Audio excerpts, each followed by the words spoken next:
what's up? Another edition of Miami Heat News here. Basically, what we're going to talk about today is just sort of grading the Heat's free agency exploits this summer and seeing how it's going to affect next year, as we're, I think, about 3.5 months away from the start of the NBA season. So, basically, you guys know it. The Heat signed Ray Allen and Rashard Lewis, and those are your two main free agent pickups this season. Now, I think the Heat signed them mostly because Mike Miller and James Jones are both sort of considering retirement due to a multitude of injuries, and it's been kind of a tumultuous road for them where they've struggled with inconsistency the entire year. So by bringing in Ray Allen, who's probably one of the most consistent players in the NBA right now, by bringing in Ray Allen and Rashard Lewis, who is a low-risk, high-reward player for the Heat, the Heat bring in a lot of consistency for a very low price. If I told you we could have signed two former All-Stars for, $4 million a year, you would not have believed me. And the thing is about both of them is that they're both not washed up, which is the key thing. They're both still, they're in their twilight, okay? They're still fading, but they're not useless. They're still very effective as the players they are today.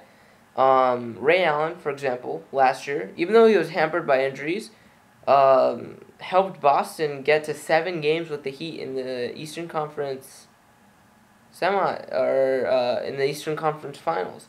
So we know that both of them have a lot left in the tank, and what they bring to Miami is just straight up 3-point shooting.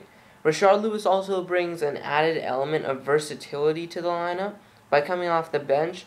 He's that big man that the Heat can go to when they decide to go small, with LeBron at the 3, Bosh at the 5, and then you put Rashard Lewis in at the 4, and you have just an amazing array of 3-point shooting possibilities. So with that said, how will the Heat's offense look like next year?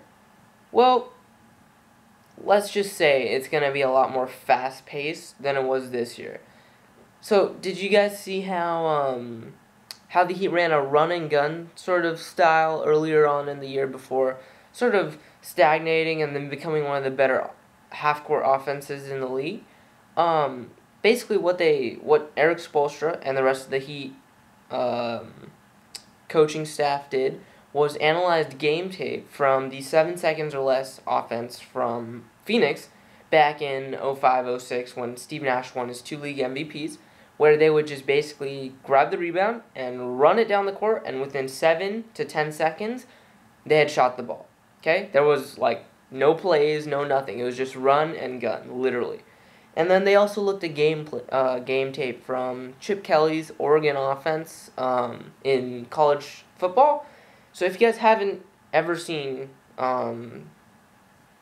Chip Kelly's offense in action, just search it up on YouTube, Chip Kelly spread offense. And basically what it was is, after every down, they would just, without calling any plays, line up, QB would call hike, and off they go. And basically everybody knew sort of what they were supposed to do in a general sense, with no real dictated formalities to follow, i.e. plays. And it was a very successful, and it is a very successful system for Chip Kelly today. And it's, I think, definitely probably the most fun college team in football to watch, absolutely, because they're so fast-paced, and it's ridiculous what they do. So what we want to see from the Heat is sort of the similar thing. What we saw last year, earlier on in the year, the Heat would get a rebound, and then just push it up in transition. They would do something that I've seen very few times in the league. If you recall, this season, Wade got a rebound. They scored a 3, I think it was Memphis. Memphis shot a 3, drained it. Dwayne Wade grabbed the rebound, stepped out of bounds, and just flung it 95, 96 feet down the court to LeBron James, who was just waiting there. Okay? What we want to see, and they obviously scored the 2, But what we want to see from the Heat is definitely something along those lines where they utilize transition a lot more, because now you guys have, Ray Allen, Rashard Lewis, and Battier. So you have an elite defensive unit capable of shutting down really any team in the league for short periods. And then grabbing the rebound, Dwayne Wade, LeBron, pushing up in transition, and then the trailers, the guys you really have to look out for if you're the opposing team. Ray Allen in the corner, Battier in one corner, Rashard Lewis in one corner, and then, Chris Bosh in another. And so that's a very deadly sort of lineup that the opponents are going to have a lot of trouble with. So we'll definitely see a new look Heat next year. Thanks for watching. That was episode number 8. Please subscribe for more Heat news. I do a video like this twice a week. So subscribe, and I'll see you next time, okay? Until then, stay classy, Miami Heat Nation, and see ya!